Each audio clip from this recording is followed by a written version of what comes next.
Therapy provides you tools. It's not a service that fixes you. It's a service that gives you the tools to be able to equip yourself in moments that you need it, right? Like crash out prevention, right? It's like, that's like brakes. It's like, I'm gonna give you some brakes. So you don't just crash the fuck out. Hey, stop. Do you think just one tool? Then they give you mirrors because you can reflect. Like, let me look back. You know what I mean?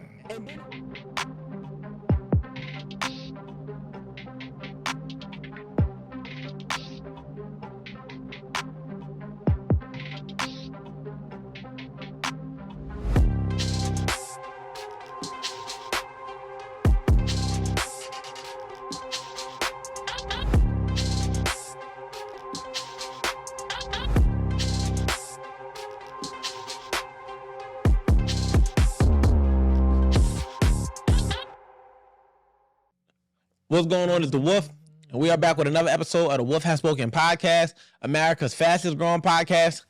Universe's fastest growing podcast. We encourage y'all to get 1% better every single day in every single way. And I'm extremely excited today. First, to announce our sponsors. Big shout out to our sponsors, Her Fantasy Box. Make sure to go shop with them. And if you're looking to be a sponsor or be advertised on our platform, get with us. Just DM us. Like, let's keep it streamlined and straight to the point. Just DM us on the network page. You can DM right on Q Live. You can DM me. You can DM the network page. And we can take care of you. We can put you in front of millions of people. We can put you in front of your target audience in a way for you to be able to increase your business, whatever that look like, get new clientele or just become more reputable. You know what I mean? We want to make sure that you're a reputable person before we put you out there to our people, because we have a trusted relationship with them and we're not just putting anybody out there. But I know if you're watching this, then you're probably on a path of personal development, which gives you some, bearing to be able to reach out, and we'll trust that it's with it. Ethics and integrity. And ultimately, we just want to get our people to the right people that's going to treat them right so that everybody wins. If they get the right services or the right products and y'all provide it and y'all able to gain, we gain just by making a connection. So hit us up for details and let us help you and you help us and we can help our people together. Yeah, extremely excited to be joined by my guy, Mr. Right on Q Live, as always. And again, man, we back home and I'm rocking it's a flannel, but still rocking my bird. Go Birds. Go Birds, you know what I'm saying? Which really became a nationwide greeting. You know what I mean? Which is like, literally, universe greeting. What fucking state was I just in? Oh, I was where I live, and I was walking with my Eagle jacket. The motherfucker was like, "Go Birds!" I'm just like, "Go Birds!" In the car passing me. But it just goes to show you, like, I met Airport Bay off Go Birds. Like, shit really was just like a Go Birds. Next thing you know, we going back and forth. Who wants a perfect Lester anyway? Exactly. You know what I'm saying? So yeah, Go Birds.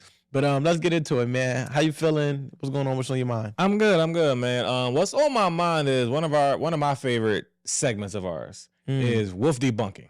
Oh shit. Yeah. Early. Yeah. So from my understanding of the woman species, okay, is they're never satisfied. It's impossible. However, recent studies have shown from women themselves, done their own experiments, said that they are actually the happiest when they're single. So, knowing that my prior research has shown that they are never actually satisfied or happy, I thought this was fascinating because, you're actually able to reach that satisfaction. So, what are your thoughts on that, man? Debunk this. I think everybody has happy moments in every season of their life. I think people confuse being happy with being fulfilled.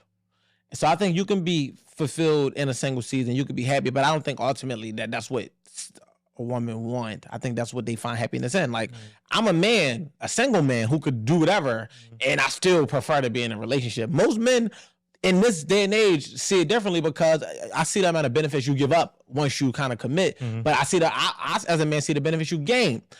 For women, though, I feel like if they were truly happy or single, they wouldn't hate on relationships.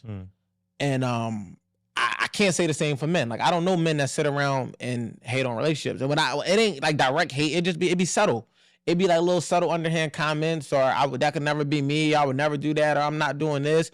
Only time a man make those type of comments, and I'm not trying to be comparative, but just to state the points, is when it's like, you got me fucked up.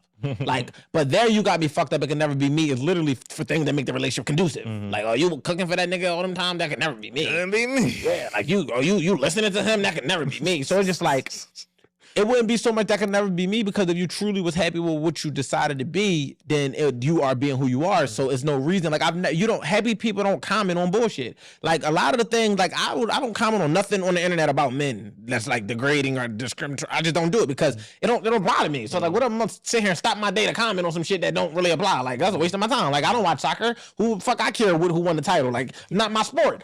But the fact that they can't scroll past without saying something and what it could not be for them, to me, that shows more of a lack of happiness, because a happy person won't comment. The other key factor to it is it comes down to even trying to like think about it. Like if a friend, if women have a single group, you know, they bond in being single, right? It's like, oh, we all together. But when one gets selected out the vet, you know, they get adopted out the shelter, they get outcasted. It's like now you no longer a part of the gang. So it's like, why is it only this strong community when she by herself? Why would she get a man? She become, you always with your man or shit. But it's like when you happy for somebody, you don't think like that. You don't operate like that. You don't move like that. So for me, I think that it's happy moments for everybody in being single. But I think if they was truly happy with being single, then they wouldn't hate on relationships. They wouldn't make underhand comments. And like, they wouldn't like, cause just really think about it. Like, it's like, how common is it? Like, what would you say? Is it more common for them to speak life into them or for them to speak against? And it is a group of hopeless romantics that's supportive. But let's go to the rule versus the exception. Before I say that, you say when they get out the group, I was thinking about, were you outside for Toy Story? Come on, don't do me like that. I'm making sure, sir. Making sure. Yeah. Toy Story. I was in the 90s. I was making sure. You know, remember the alien, the claw, with the claw? Oh, yeah. When the girl gets her man, the claw.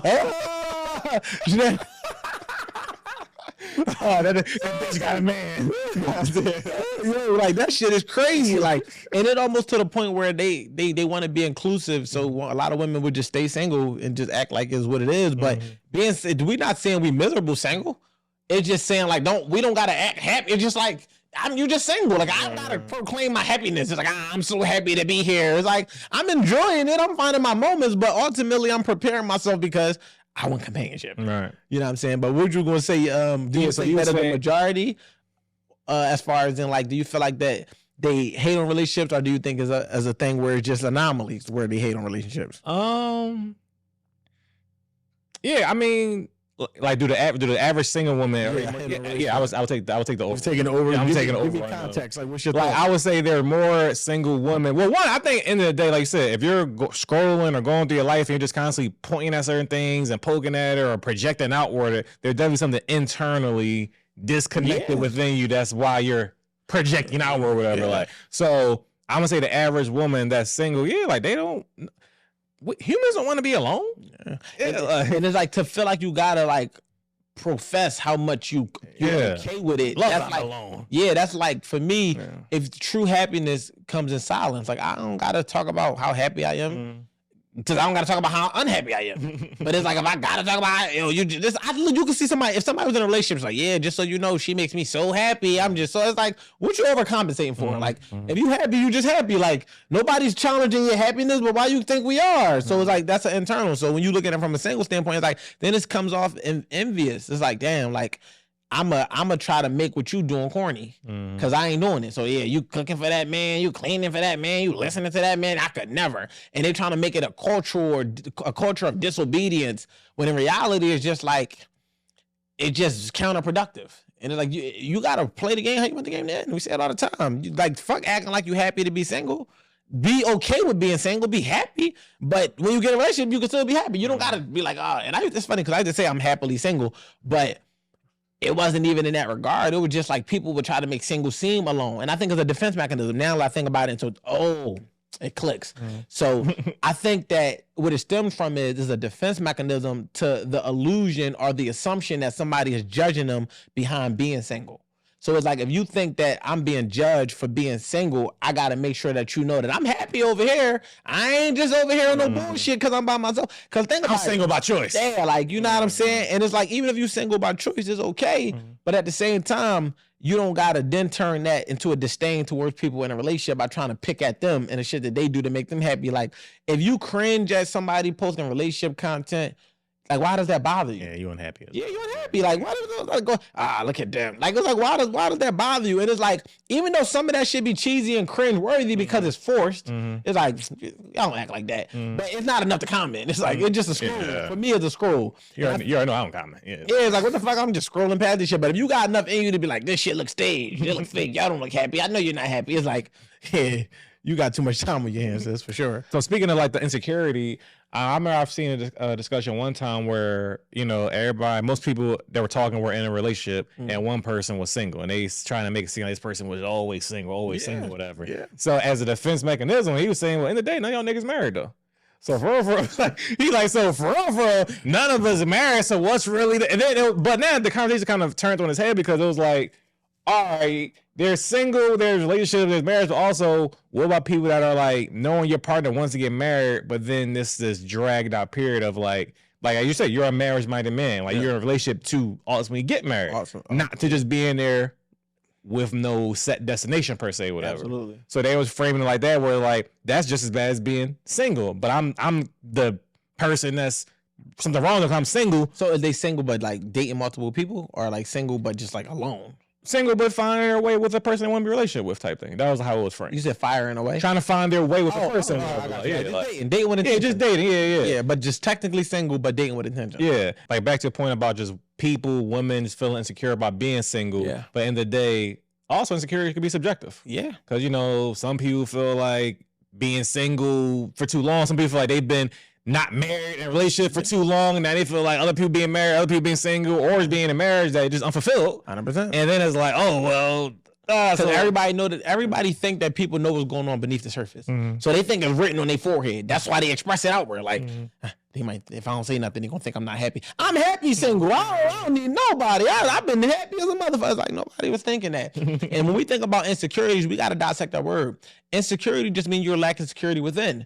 So in order to get rid of insecurity, you have to develop inner security. And if you develop inner security within self, then you can show up as yourself with no need to be validated by somebody else. And that allows for you to be able to walk in any room confidently, whether you're single, married, in a relationship, or trying to figure it the fuck out. It don't matter because you're confident with the season you're in. But if you're a person that needs somebody to second opinion or second authorize and validate how you should feel, then you're going to always be deprived when they don't give it to you and feel like you got to defend your stance. So it's like, I'm happy with what I got going on, or, we're happy, we're figuring it out. It's like, no, stand on who you are and develop security from within so you won't have to be insecure. And that shows up in every area. When you confident, you have no reason to be comparative. And it's like, I even say this to Izzo, I call this shit couples competition, right? When you get in a relationship, it's always become it's never talked about. No couple actually admit to being in a couple competition, but it happens. And it's always subtly, and I'm not trying to smut the women when I say this, but it's typically by way of them making comparisons. I'm not mad at the woman who's competitive, right? She sees things and she wants to do better. She wants greater for her relationship. It's when it's by way of comparison that it becomes toxic. Oh, why we ain't doing what such and such and I'm doing? Or as you seen such and such bought her a bag, I think that you should. Well, such and such cheated on her and he took her back. She took him back. That's why she got the fucking bag. You want to go through that? You want to go through that? But it's like, that's when it becomes toxic. But it's okay when it's competitive, where it's just like, it's one person making the next person want to be better, as long as there's no jealousy involved, as long as there's no, I have to be better than you. But if you see a motherfucker doing good, you're like, damn, I like the way that couple operating. We could do better. We could do better. That's healthy. But when it becomes comparative, like, we need to beat them, we need to be better than them, that's when it's unhealthy. And that's typically stems from insecurity, because it's like, I don't want them to think they're better than us, so we have to be better than them. But when you got security within, you don't even compare yourself to nobody. You could get inspired. You could be like, yeah, I show up and we having a fucking Christmas sweater party. We want to be the best. We having a fucking couples competition on a real game night. We want to be the best. But we not feeling like we left in or we got to be better than, because it's not a comparison. I'm going to be honest. I'm going to smut the women out. Like, fuck it, go ahead, do ladies, let them off the leash. Yeah, ladies, push back, leave it in the comments, whatever. I don't think men really be doing that ever. I think it's always the women that's like, why they or why she or he did this. Like, I think niggas, again, because everybody knows their partner isn't perfect. I think most men will know wherever their girl laps at or whatever that, and they be like, no, that's my girl. It is what it is. Absolutely. Rarely ever a man be like, damn, she doing that for him. No, babe, you need to. A nigga might think it, but he ain't never saying never. Like, why though? Because men, we love a woman for who she is, and they love us for who they think we could be.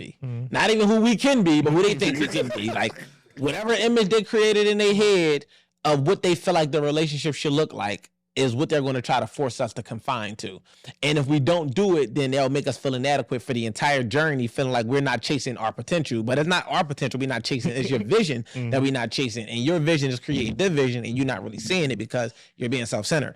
Whereas though as us, we look at it like, all right, yeah, that's my girl. That's just how she is. That's just what she come with. That's just what she do. And I love her for that. And it's okay because I understand that she don't need to be perfect. She just need to be perfect for me. Whereas though perfect for them is perfect. It means like I had this vision in my head since I was a little girl, and you're not owning it, you're not living up to it. And because you're not living up to it, I'm going to make you feel less than. And I'm going to continuously badger you. I'm going to continuously scold you. I'm going to continuously say things that's underhanded to make you feel like you should be doing more. And the fucked upest part is when men take the bait, right? Yeah, don't take the bait. Be who you are, and having that security within allows you to eliminate any insecurity so that you'll attract a woman that will accept you as best as she can for who you are. Because they're always going to try to find ways to make subtle improvements. A woman can walk in your crib and you could be fully furnished and she will look at it and be like, oh, that's so nice. Where are the plants? Like, did I say I wanted fucking plants? No, I don't want plants. This is not your apartment. It's mine. And, you know, understanding that that's just how they operate, not taking it personal, you'll know, like, sometimes they mean well, but sometimes they're just behind way of what they feeling like they lacking or what they see that they want. And it's like, oh, I feel like he could be the president, so I'm going to try to force him to be that. It's like, that nigga don't want to be that. That nigga want to be a 2K my player fanatic. And you can't take him and make him anything else. Or he just want to be a corporate man or entrepreneur, and he don't want to earn 9 figures. He might be cool with 6. He might be cool with 7. And don't allow her to make you feel like you're not fitting her vision. Tell her to go find somebody that's on that. And be okay with letting them go. That'd be the thing, man. People don't want to be okay with letting some shit go. Like, yo, like, you ever be sitting at a table, right? They bring your food out, and it's not to your standard. And you're like, they be like, yo, you want me to take this back? And you be like, nah, it's like, nah, it's cool. That's how people treat relationships. They got into a relationship with somebody they don't really feel, and then God, like, I can send you your person. Nah, it's cool. But then you give a bad review. The service was trash. They ain't really bring the right thing. They undercooked my food. When they was asked, do you want me to take this joint off the bill? You want me to remake it? You got to start being honest with yourself. Yo, you know what? Shit. This is prepared really well, but it's not really my taste. I'm going to put that back. So now I don't got to leave a restaurant and leave a review because we handled it in the moment. You understand what I'm saying? And if people understand themselves, you would know, like, don't be ashamed to send some shit back. Look, damn, I actually thought I was going to like the pasta. I'm not really a fan of it. Let me get the salmon instead. Let me get the lamb so you can be satisfied. And if everybody is satisfied with what they're being presented and sending back what they not without scolding it, without leaving a bad review, it won't be so much bitterness, so much resentment, so much back and forth attacking, because me saying it's not for me is not saying it's not good. Just me saying it's not for me. And I think everybody can respect that universally. To pivot slightly, you know, back to that, like self-analysis, also back to like the inner work with insecurity, you know, typically what solves all of those things, so I hear, it's therapy. Yo, was you in my brain? Yes, I'm a therapist. Good. You said good. I try, man. I try. Cause like that's chemistry right there. Yeah, I try. Did I tell you this? No. Yeah, I'm good. Yeah. That was good because I actually wanted to talk about therapy. Yeah, so especially for chin on therapy ass niggas. So, you know, I am the heralded 1% of the world, that part of 1% of the world that doesn't need therapy. I'm gonna debunk that, but go ahead. Now, I am not against therapy. I have no problem with therapy. A lot of y'all niggas need it, like, for sure. Like, again, that's not smut. I'm gonna tell you what therapy is. That's analysis. I'm gonna pass it back to you. Therapy is like an oil change. Your car can run without it. It's not the most important thing. We all get know done that. with your car, right? You know, just ask a woman, right? 70,000 miles before she get one, right? But at some point, your car start running a little slower, start getting a little sluggish, you know, and eventually the check engine light come on. And the check engine light don't necessarily mean the engine about to go. You know, a sensor might have went, you know, is like you might need something under the hood needs to be checked. Therapy is maintenance to the mind. It stops your check engine light from coming on. A lot of people are out here living and operating with their check engine light on, and because their car didn't overheat or just didn't completely shut down, which they meant to, that they think that is healthy. But in reality, your car is not performing to its greatest capacity because you're not maintaining it. And that's what therapy allows you to do. So we don't have to see it as a full-blown engine change or a full-blown transmission change or a full-blown, you can literally look at it like an oil change, a little tune-up. And it's a mental tune-up. So it's not that you have to get it, but it's how much more refined and how better of a performer could you be mentally if you were to tune your mind up by getting rid of all the old gunk that built up from years and years of just holding shit in, years and years of processing and decompressing in your own, leaning on your own understanding without having those tools, because therapy provides you tools. It's not a service that fixes you. It's a service that gives you the tools to be able to equip yourself in moments that you need it, right? Like crash out prevention, right? It's like, that's like brakes. It's like, I'm gonna give you some brakes so you don't just crash the fuck out and stop. Do you think just one tool? Then they give you mirrors because you can reflect. It's like, let me look back. You know what I mean? And then it gives you capacity, which opens up room for people to sit in your life. You understand what I'm saying? So it's so many ways that therapy can change your life. Yeah. And it helps you unpack and create room for new shit. So as you're going on this journey that we call life, you are refined, you're tuned up, you're ready, you're equipped, and you're not carrying unnecessary baggage in old scars. See, because a lot of people are running around with a cracked phone and they putting a screen protector over it. Like, no, like you gotta go under the fucking hood. You gotta go under and fix what's wrong so that you're not just making it up. You're not just showing up. And that's what therapy allows you to do. It's not something that we gotta look at as you crazy, you got therapy, or this nigga got mental issues, or you fucking stupid. It's literally a fucking human just talking to you and helping you unpack your thoughts. They're just asking you why. And giving you perspective. What do you think about this? So what's that? So explain to this. So how do you, and you just going through your thoughts. And if they're good enough, they'll know how to walk you through there without making you feeling judged at all. And that's what makes a good therapist. And yeah, man, we need to advocate for that, nigga. Nigga, so nut. Do y'all know? So people that don't know, the couch, the reason I started the couch when we did have it was to have therapeutic conversations with your favorite public figure, artist, influencer, entrepreneur, get them in a space of comfort and vulnerability where they can actually be themselves and be a human and talk to them. And, you know, it was like, we called it the couch because when you go to therapy, where do you sit? On the couch. Now, since then, a lot of people have ran with the brand, which is why we changed the shit.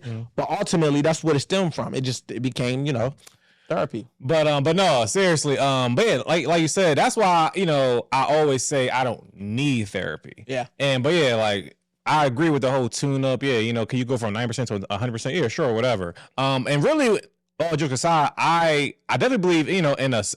Hopefully, everybody has a long life, but if you have a long life and life going life. So I definitely believe eventually along a timeline of life, it's gonna be the show. No, I need to go talk. Yeah, we at a need level now. Now that you married, I would like to see how that unfolds. We're at a need level now versus like an optimization level now. So that's how I look. To your point, what I will say, you can tell me if I'm misspeaking on your behalf. I think it's more so because of your community and the way you are. For sure. You have the support to unpack in ways that's therapeutic. So you don't necessarily need a therapist. But you still have therapy because you go to the gym, you do things that are therapy just without seeing a shrink. Yeah, and so I just want people that don't know. Yeah, absolutely. That he just don't use his insurance for therapy. Yeah, and pay me. And I was gonna connect to a previous thought where we was talking about Wait, let me not say pay me because I'm not a licensed therapist. I gotta put that. Yeah, I'm just when we was talking about actually we was talking off mic, whatever. Where like, you know, the conversation you had with the person, you said, oh, you didn't realize that. You was thinking that person is like that with everybody, but they're not. Yeah, she was telling me that and I know with me, because I'm a very transparent, open book person, and of course, I don't talk to everybody about the same shit, whatever, but I'm able to talk about with everybody. You're a fucking podcaster. That's how I invented the genre. But it's like, that's how I naturally... He's the first nigga ever doing it. That's how I naturally am, so I'm always decompressing and unpacking and figuring out shit, whatever, so I'm never just, oh my God, I'm so pissed, what the fuck is going on? Like, no, and then with all different people that I talk to, their perspective, I'm able to work, oh, okay. Interesting. Yeah. Well, I may disagree with you, but like, fair. But I think so. That's the HR side of you. I think that I told you everything that I seen on that shit triggered me because this is everything he say. Fucking HR ass nigga. But what I will say, and this might be something that you can reflect on. I think that from my vantage point of knowing you, I think you do a good job of receiving people's perspective alternative to yours without making them feel like you don't hear them. But I think a lot of your actions, I don't think you care enough about how they might impact somebody. And I think part of it is leadership, right? Because I got to highlight it. But I think the other part is like the nonchalantness of like, it's like somebody probably I can use myself. I can communicate to you my style of communication. And it's like, it don't match yours. So you don't give a fuck. You don't respect my style. And it's like, I can only imagine, because I'm not in your personal life all the way to know like how that can show up in the crib. But I'm like, damn, if he do this shit to me, I can only imagine what he do, you know, to other people. And not saying to make it sound crazy, but I'm just saying a little slightest bit of like, I don't want to say consideration, but just the empathy thing. It's really an empathy thing. I feel like that lack of empathy shows up, and you probably don't think about what it might really do to somebody. Are you gonna talk about my abuse story that you tried to put on me? What you did to your wife? Yeah, this sounds crazy before we see the details. A psycho. This nigga, for no reason, for no fucking reason, he threw his wife books away. Like, for no reason though. Like, why would you throw this woman's books away? Like, Ricky, you don't think that's wild? Like, when he was throwing her shoes and shit away, I'm just like, yo, that's crazy. But you threw her books away? The reason was we were moving, and she don't fucking read. So Like, get these fucking books out of here. This shit is junk and butter. butter. I have books I've had for years that I haven't read, but at some point I'm gonna pick them up. Books are like the Bible. You don't go to the Bible every day. Everybody don't read it every day, but it's there when you need it. That's fair. So it's like, you gonna deprive her of that? You gonna throw the Bible away too? I'm gaslighting. Don't trigger Ricky. I'm gaslighting, but still. I can tell you what the fifth book was. It's like, he's the book of Genesis. But again, like, but yeah, so I stand on it. I do it again, damn it. But no, like, to your point about the whole lack of empathy, it's like, just fair. Yeah, like, there's no empathy on how it affects people. But, you know, we're gonna have to go to therapy behind you. I still need it. Like, I was 5 and my dad said I could never come in the bathroom, and if I did, I was getting kicked out. That's a fact. You know that. If you need it, go. I said, I'm in the 1%. I ain't saying everybody gonna be 1%. If you need it, go. But end of the day, though, what do you think are like a few signs that you feel somebody, you know, I don't know if you want to say, oh, these signs aren't cute as well, but a few signs that people, they got some trauma or they probably need therapy. I think everybody needs therapy. I think that's the stigma. I think the stigma is behind, it has to be something wrong with you and you got to be assessed and read to need therapy. I literally look at it, if you drive a car, after 3,000 miles, it needs an oil change if you want it for maximum performance. I believe therapy to be a mental oil change. I believe that at some point you need to go unpack with a person that's impartial, that's not connected to the people you love, and that won't judge you in this safe, respected space that's created so that you can say what you truly want to say. You'll be surprised the shit you say about your family in front of somebody that don't know them. Like, you would be surprised. Yo, I was like, oh shit, I didn't even know I felt like this. Like, you start saying shit because we get filtered. We talk about people that we love to people we love in a way that still protects the people we love. So you're not really going to say how you really feel. You're going to deliver it in a way that still make them respectable. Like, even if your wife piss you off, you ain't going to call me and say exactly what you're feeling. You're going to tell me the version of it that's making her still look like your wife while at the same time giving you the release that you need. But with a fucking therapist that you trust and that you can build with, you're going to say how you really feel. And the moment you say it is the moment you can identify it. And when we label it, it can be worked on. Because the moment you identify an emotion, the moment you identify a behavior, the moment you identify a thought, you can now track it. It's like you have the half of the problem is solved. You're like, oh, that's a fucking dog. What do dogs eat? All right, now I know how to feed this dog. But if you can't identify the animal in the room, you don't know how to feed it, so you can't tame it. And a lot of people can't tame themselves because they're not identifying. He just tried to hit me with a napkin. They can't identify what's wrong with them, and they refuse to get the person that could. And if a therapist can at least tell you, look, this tracks to everybody do the cliche shit. Oh, it started in your childhood. Okay. Nah, it's not even. All right, you don't want to see a therapist, go to chat. Chat works wonders by you just literally being self-aware and saying, I do this, chat. Can you help me understand why? Then when chat when tell you why, say it again. All right, well, why I do this? Why is this? Why? Ask why every 2 seconds, and you will get deeper and deeper down a rabbit hole. And if you're going to do any research, do the research on yourself. So I don't have signs that people need therapy. Everybody need that shit. And I believe it's because you need to understand yourself enough to be able to tame yourself in ways that you're less reactive, less emotionally unstable, so you can become emotionally aware, emotionally intelligent, and then emotionally mature, which leads to you be able to regulate your emotions and function as a normal human being through the chaos. Because life is going to be life. It's going to be moments of chaos, it's going to be moments of calm. You need to be able to be on that spectrum in a good way. You need to be able to go through the storm with an umbrella, not just crashing out, and you need to be able to be calm when it's calm. Think about how many people don't know how to live in peace because they grew up in chaos. They do not know how to live in peace at all. Peace is boring. I'm from the hood. I remember feeling like a popping day in the hood was when it was rumbles, shootouts, somebody got raided. Like, the hood was popping today. It was cops everywhere. Like, that is fucking crazy, bro. I really thought the hood was popping when it was chaos. And if it was nothing going on, birds are chirping, the old people sitting on the step, it's boring as sharp. That is trauma. That's not normal. I should not feel like it's popping when it's friction. Yo, you missed school today. It was popping. What happened? It was a riot. Fifth grade. Yeah, it's the lunch lady got smacked with a fucking chair.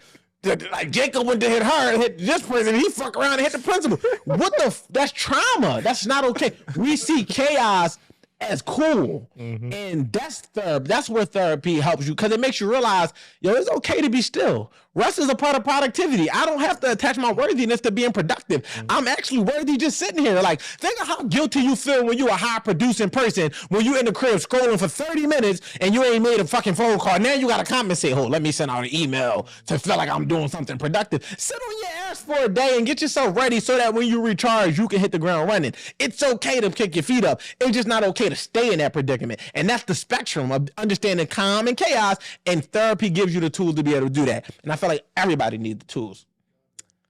If Ricky had a fucking something he could throw money or something, he would throw it. Pass the collection plate. Congratulations. Tap it up. You want to know what's funny? Because one of our next sponsors that I've been talking to is actually a therapist. And we haven't sealed anything in, but I've been telling her, like, yo, like, this is what I would love to bring. The funny thing is I met her over a spades game, right? A spades game at a private party. And I didn't know she was a doctor because she was in there. Yeah, nigga, she was playing spades. To find out she was a doctor and a therapist, I'm like, oh yeah, people will fuck with you. Black woman, got a PhD, and it's like, no, you're really dope because I can relate to the fact that you like, like on some real, like down to earth shit, and then I find out you're a fucking therapist.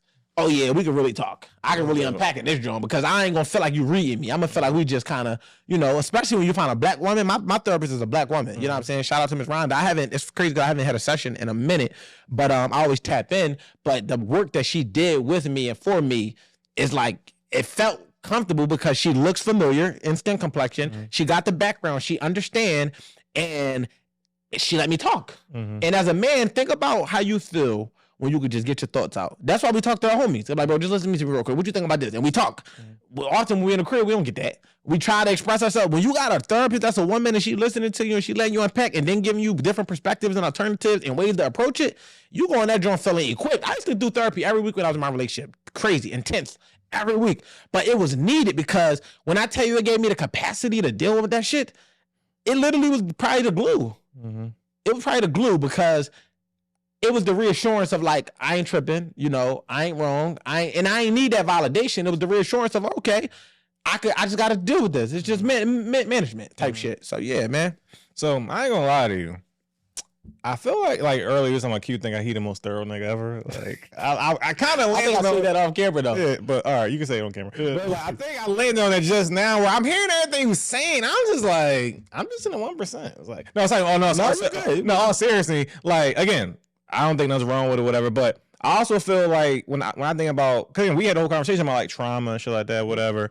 And I do think there is something to be said about people who have certain gaps in their upbringing, their foundation, certain shit happens to them, whatever. And that's what I'll be thinking about as well. In addition to oil change is great and all that, whatever. But I also feel people somebody need a full transmission change. For sure. Like, and I ain't knocking that. That's for sure. Yeah, I also feel like people don't even just. That's like to me like the fundamental thing. Yo, you need to realize that certain shit happened to you. Like you said, you identified that as trauma. Yeah. So identify the legit traumas in your life versus just the mileage of life. No, I ain't mad at that. Yeah, and I think people also need to. I had people, I remember my homie before he had his kid. Yeah. He was saying, yeah, I realized I don't really want to have no kids. Cause I realized that I haven't really unpacked and figured out my shit that I had going on with my mom and my dad.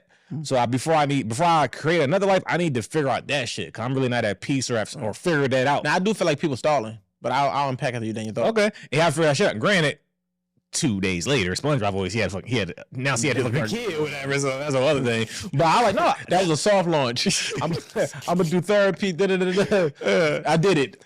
She pregnant. and I like, you know what? That's one of the most. I don't think for fucking 20 years. I'm like, that's the most self-aware shit I've ever heard you say. Because you absolutely got daddy issues, as we said earlier. You absolutely got daddy issues. You gotta figure that shit out for sure. Yo, like, there's no wrong with acknowledging that and saying I gotta figure that shit out. But speaking of daddy issues, I think it's like the thing about it is, and I be telling you about like you're fortunate, like you think you do get therapy. You think you don't go to a therapist, but like having people like the people you got, me and the people you got around you, like us, like your community, it awards you that ability. So, because like for instance, the thing with your dad, you didn't realize it was something that was heavy until you talked about it, and then it became light. And that's therapy. Like, you don't realize that you're carrying something heavy until you put it down. We became so accustomed to carrying heavy shit and being able to process, because I'm not exempt from how you feel and I can relate to it, but I still also did therapy to understand the workings of it. I don't do it intensely. I don't have a $40,000 a year therapy bill because I'm not just sitting there talking about my problems all day, every day. No, I'm a solutionist. But I realized that I didn't even realize this shit bothered me. And a lot of it be that. So it's like, we talking about your dad, she's like, no, I don't think we don't have to talk. It's cool. I don't care that he not really building with my daughter. I don't care that he not really calling me about my wedding. I don't care that I didn't know about this. Then when y'all talked about it, not what I really said, but not what I really said. What'd you say? Because I don't want to I never want to misquote it. Yeah, I said like, no, it wasn't cool. No, but to had a conversation. You said you don't care to have a conversation. All right, cool. I want hear. I misheard. Yes. All right. So I said that, and then I just started going in. Gotcha. You were saying you don't care to talk about it. It's cool. You can live without it. Gotcha. Then you talked about it. You was like, yo, I kind of feel good about talking about it. And I'm just saying that's therapy. That's therapy. That's just what it is. It's not this big grand thing. You're not gonna go in there and go put tubes in your fucking throat and all these different wires on your head and have you go through a CAT scan, looking at your brain, trying to identify the hurt pieces. No, it's literally just a conversation, and you'll realize that you didn't even think that you cared. And you're like, damn, I didn't even realize that shit bothers. Like something as simple as you got your own bathroom now and you feel a weight. Like, damn, that's really gonna help my brother. That's therapy, because now it's one less thing you got to deal with that you got to carry and manage and feel like, all right, you know what? I can deal with this. All right, I'm a man. I can deal with that. So you start putting shit down, and you know what? It create more room for creativity, more room for love, more room for all these different things. But if your motherfucking trunk is full, pause, with bullshit, because you got to empty the trunk, pause. Then you can't put nothing new in there. So now you got the capacity for when we having these little turbulence times on the pod to deal with it, because you're like, you know what? I can deal with that for a day, because when I go home, I got my own fucking bathroom. And it be those little minor victories that separate from everything just feeling like it's the walls closing in on you. So again, I'm not saying that. I think our view of therapy is different because I've had it. Ricky had it. And because you didn't, I think that although you feel like you don't need it, I think it's only because it's like the woman that says she don't need a man. But it's like, how you saying you don't need a man, but you don't have a man? You don't know the benefits of having a man. You don't know what it's like to not have to hustle hard and pay your own bills and not have to think for yourself. You don't know what it's like to have somebody you can call at 3 a.m. You don't know what it's like to have somebody that's going to lay it all out on the line for you. You don't know what it's like to have somebody that's going to make sure you good under any situation. But you're saying you don't need it because you managed to do without it. You managed to find a way to high earn. You managed to find a way to get these things done, and you managed to do it in a way where you could be guarded and act like you're being independent, but it's really a defense mechanism. So when you say you don't need therapy, I'm equating it to that, because you can't say it if you never did it. Now, if you walk into a therapist's office for a session and you're like, it's confirmed, I don't need this shit, I benefited nothing, I didn't say nothing, it didn't help me at all, I just said, but you can't be stubborn when you do it. Then I'll be like, all right, cool, like but you don't know because you never went inside the crib. So then I could value that opinion, but I can't see it as that, because like you identifying as something, but you never did it. Like, I'm the 1% woman that really don't need a man. It's like, since you never had one. Call me a baddie? Yes, you are. So I want you to man the fuck up. Man the fuck up. And just give it, you don't have to give it a go in this season. I do feel like we have good conversations that are unpacking. So, and I see his willingness to participate. So it's not like, that's what I'm saying is cap. I'm calling cap because like, no, we meet, our community that we have, we talk as men, and we have a way that most men don't have this. So most men don't have nobody that can do this. Like the way I can call you at any time of the day and really just dump my thoughts, and then vice versa, you might call me like, yo, let me tell you what your goddaughter did. Let me tell you what your sad sister did. Like, that's therapy. We just not in therapy. And no, 100%. And I love this nigga. HR. You still get fired. No, I really need this job, man. Like, I've been here for years. Nigga at the top of the hood. You still going to jail, buddy. You really a middle-aged white man with the fucking the empathy of a police officer. Sorry, pal. Sorry, pal. Sorry. This nigga is crazy. But all I'm gonna say is no, I 100% agree with the idea of like the community, the village, whatever. But again, back to me being so thorough, like the realest nigga in the world. But no, I think I said this on the pod before. Like I had this infamous story. My friends still bring him to this day where I was about to crash the fuck out. Back my hated my stepdad, did some nut ass shit right in the morning before school. I'm like, fuck this shit. I'm about to run this nigga and die trying. Like, so I went to school. I was, you know how mad you gotta be to be on the bus, the train, get to school and still piss the fuck off? Like, I was pissed the fuck off. And I got there, and, you know, I'm 16, 17, so, you know, I'm still forming my personality, I suppose, whatever, that I have to this day. And I just told the story what happened, whatever. And my nigga just started cracking the fuck up. Like, he was just laughing. You told me the story. Yeah, and I realized that, one, I felt better. Yeah. And I was like, two, it wasn't that deep. It wasn't that deep. Yeah, you told me the story. I was like, oh, just telling that story, not just carrying it throughout the rest of that day and being mad as shit, going back home still mad, this and that. By the time I got to the fucking first class, I didn't give a fuck no more or whatever. And I realized, oh, that's like my form of communication, just telling stories, making light of things, joking about it, whatever. And the fastest I can able to either get off my chest, or the fastest I can realize that I can get off my chest because I don't gotta weigh it down, I ain't the deep, whatever. Then it's cool. I can carry it. Yeah, so it's like I'm able to be that transparent. And so you're a mechanic, I get it.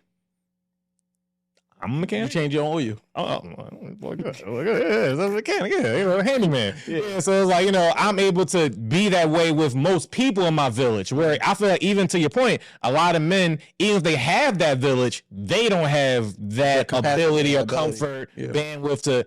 Your man's right there. Talk to him. Yeah. Like, you don't gotta wear that shit close to your chest and be like, niggas don't be around. No, your homie will be love to have a conversation with you. Talk about some real shit with her. You don't gotta be just about sports, betting, bitches, shit, that, whatever. Have some real conversation. It gotta be an escape. Yeah. It could be a village. Yeah. And one of the tools that therapy helped me with specifically, right?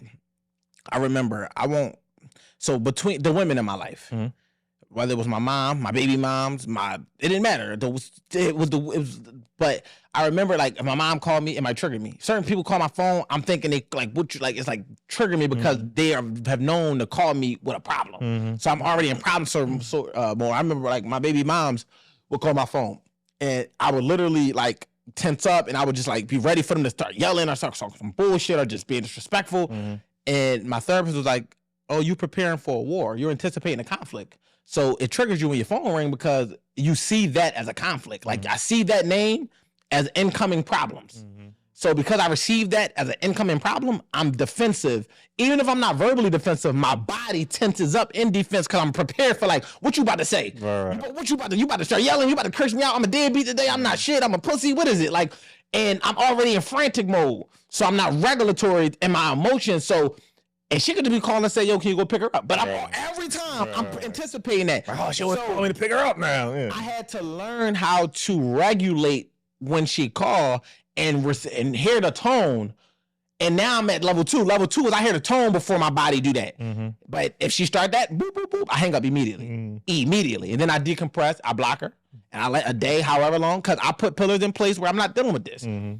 If push really kind of shove, it's numbers you can call to get. Mm-hmm. But in this moment, with that energy, I'm blocking it.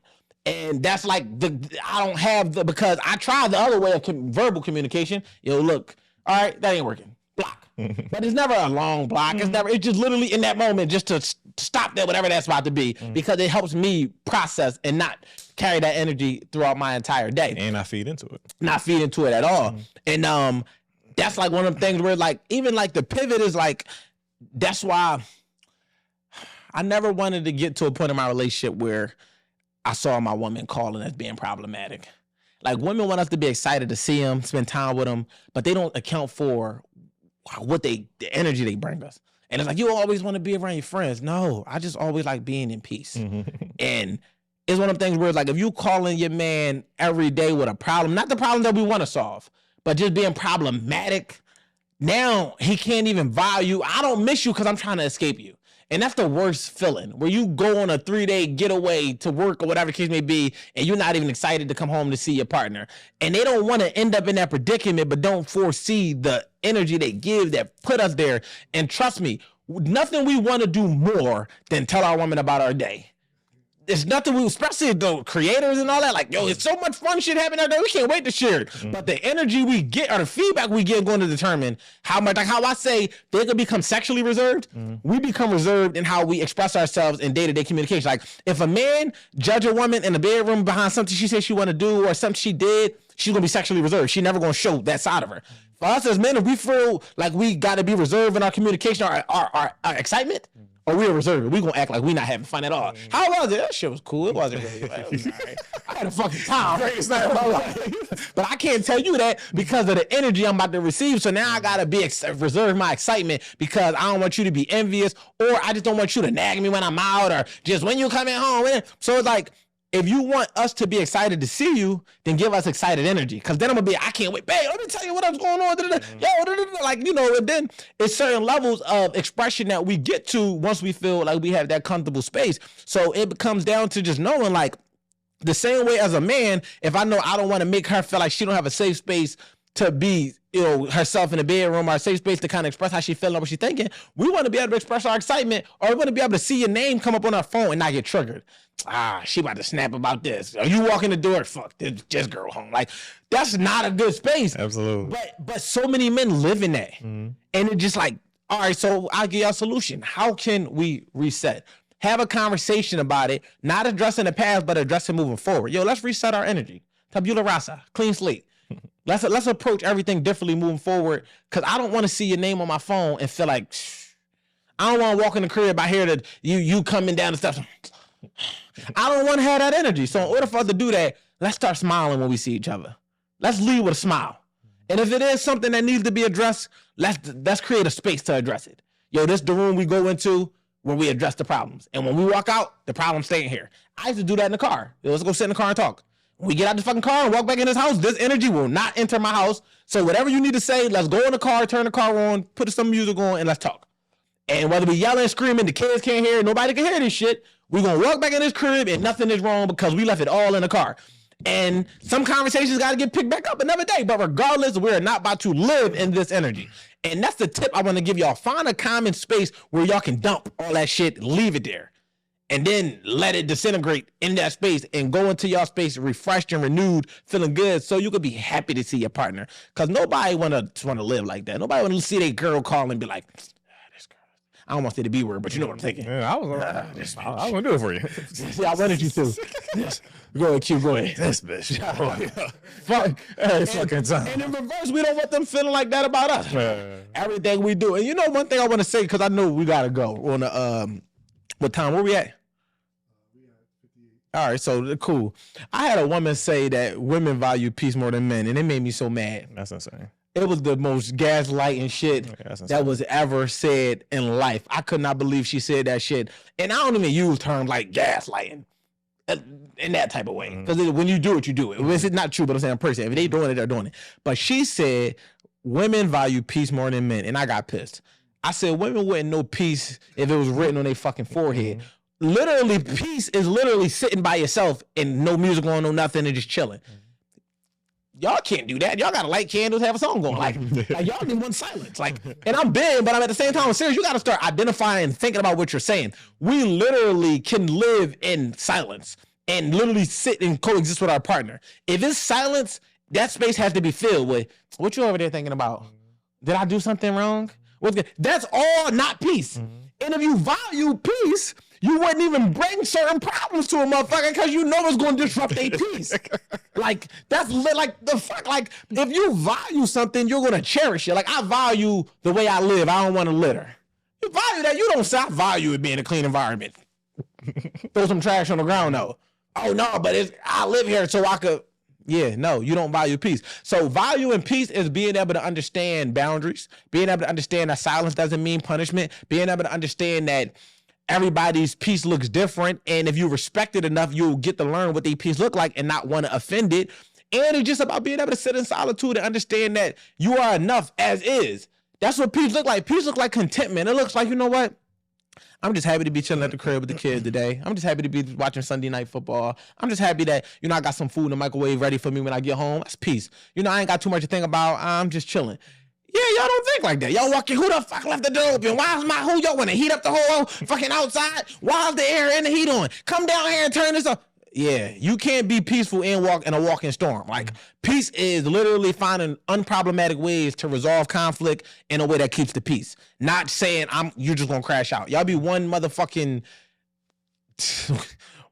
one anything from crashing out. Like, it's so many fucking things I can feel that blink, and y'all just ready to crash out. So I fuck with y'all, but don't say y'all value peace more than us when we literally operate and produce and progress through peace and strive for it. We literally want money so we can create a peaceful environment. We literally want quiet because it's peaceful. We literally want to create safe spaces for our family for peace.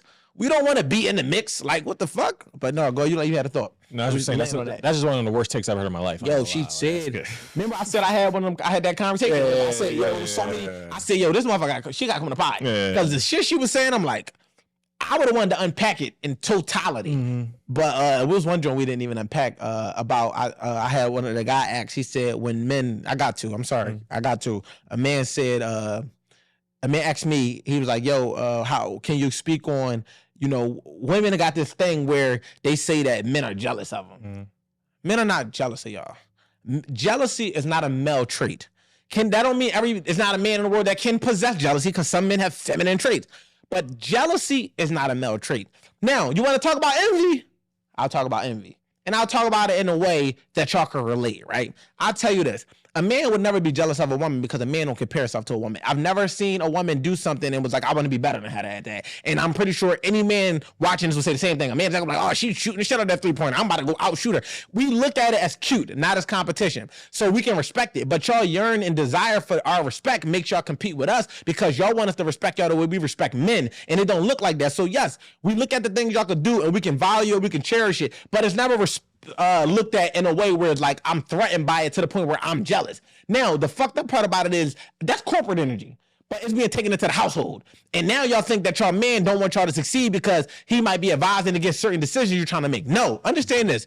A man understand that your success equals separation among y'all. And you're probably sitting there thinking like, why I gotta be that? No, it's that because your reason behind it typically is because you want to do more things independent of your relationship. You don't want to work to go 50-50 and pay the bills. You feel like you shouldn't have to do that because that makes it a roommate. You want to work to do more things independently. He's not jealous of that. He envies it, but not in a way because he envies you or your success. He envies what it does to y'all. Because he loves you, he don't want to fucking see it break y'all apart. So he envies that he has to fake support it and act like he okay with it because he wants you to be happy, but the other part of him is resenting it because he see that it's taking you farther away from him. Is this in every situation? No. But is this the vast majority? Is the exception versus the rule? This is the rule in more cases than not. The more you climb up the ladder, the more you're going to project onto him that he needs to climb up the ladder, the more you're going to try to push that and project on the relationship, or the more you operate independent outside of it, which makes a man have disdain towards it. I'll give you an example. The same way y'all get jealous of a fucking PlayStation or an Xbox,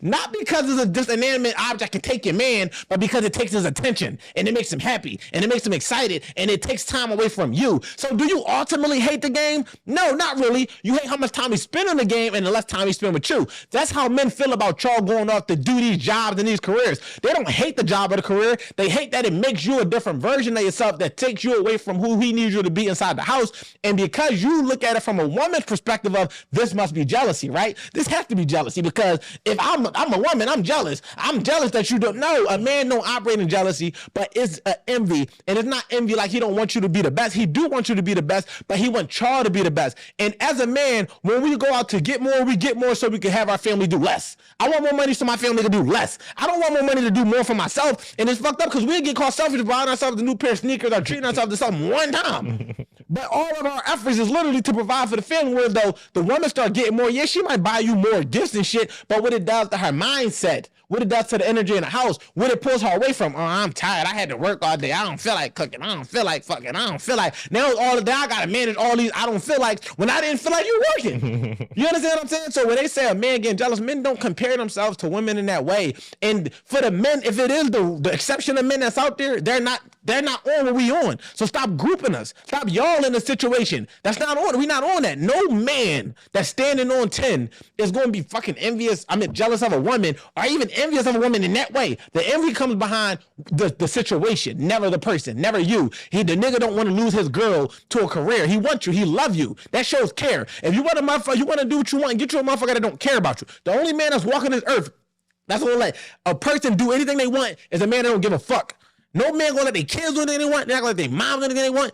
Because it's got to make sense. It's like, I care about you. I don't want to just see you do some dumb shit that's going to fuck your life up and I can see it, but it get mistaken. You want to control me. You want to do this. You want to do that. Then when the motherfucker stop caring, it's like, why would you let me do that? It's like, yo, what the fuck? So ladies, I'm not saying that you might not feel that energy of envy coming from your man. You might. Because that nigga probably really don't like that fucking job. You probably hate everything about it. And I'm telling you why. Because of what it does to you.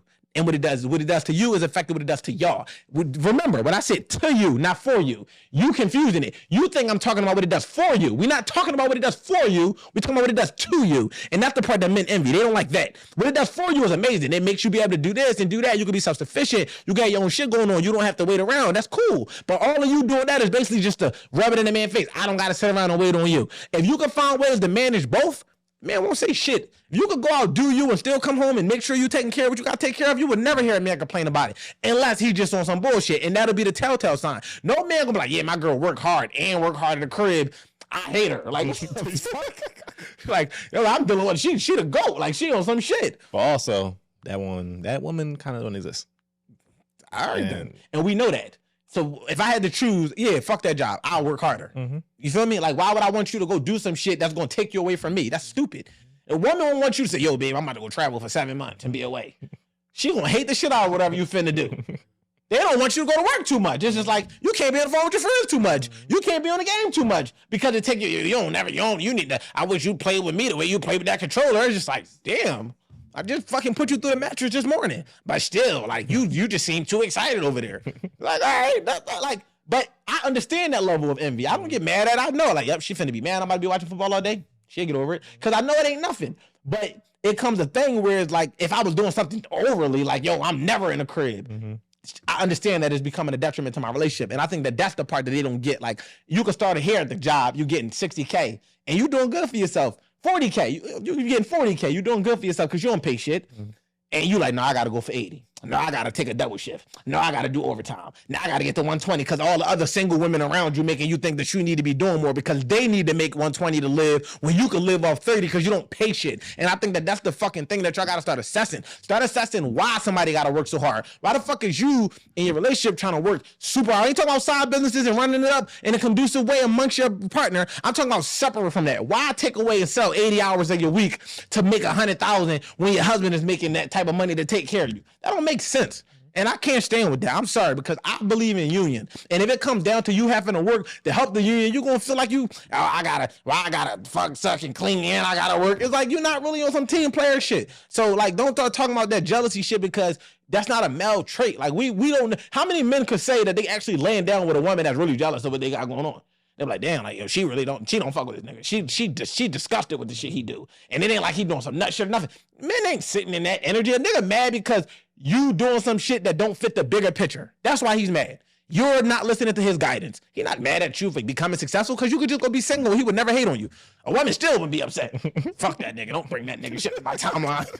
Don't share that nigga shit. Fuck that nigga. Don't promote his business. Men ain't never said that. Never heard a man say don't promote her business when they broke up. Nigga, like, she doing her thing. Mm-hmm. You know what I'm saying? We just ain't work. Mm-hmm. Even if she was a downright on some bullshit. But, you know, man. Protection still. There we go. That's being a protector. But we'll leave it there, man.